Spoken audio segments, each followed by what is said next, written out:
कहीं भी उसका वाई क्रोमोसोम तो बड़ा यूनिक है ना, एक बड़ा क्लस्टर बनाता है। अच्छा, ये भी बहुत थ्योरी चलती है नॉर्थ इंडिया में कि ये कास्ट शक है, ये कास्ट होड़ है, ये आपस में क्लेम करते रहते हैं कि हम 700 एडी में आए थे या 500 साल पहले 1000।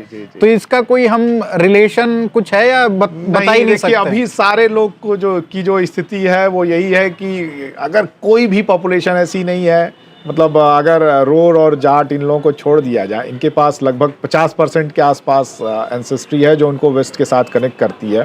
तो और कोई पॉपुलेशन ही नहीं है जो जिसके पास की 10-20% एंसेस्ट्री है जो उनको वेस्ट के साथ कनेक्ट की हो। सब भारतीय हो चुके हैं, या अगर आए भी होंगे तो पूरी तरीके से सिमुलेट हो गए, और उनका जो जेनेटिक इक्विलिब्रियम है वो भारत के ही अकॉर्डिंग जो है वो कन्वर्ट हो चुका है। अच्छा, मैं देख रहा था कि आपने काम किया है जाट सिख के ऊपर भी, आपका एक पेपर है।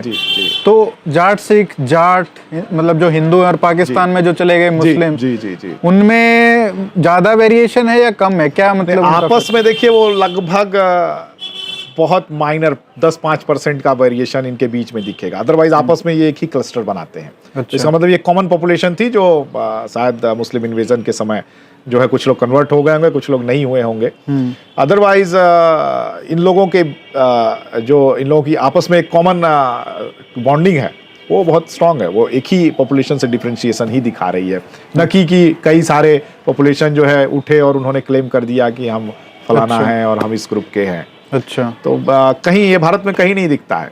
कोई भी दो पॉपुलेशन उठाइए सेम नेम की, अब छतरी को छोड़ दिया जाए, आप साउथ का छतरी लेंगे, नॉर्थ का छतरी लेंगे, जैसे कापू कम्मा नायडू जो छतरी क्लेम करते हैं, और नॉर्थ के किसी छतरी को लेंगे, तो उन दोनों के बीच ऐसा नहीं कि वो दोनों एक कॉमन एंसेस्टर से डेराइव हुए हों, उन दोनों के बीच बहुत सारा डिफरेंसेस मिलेगा।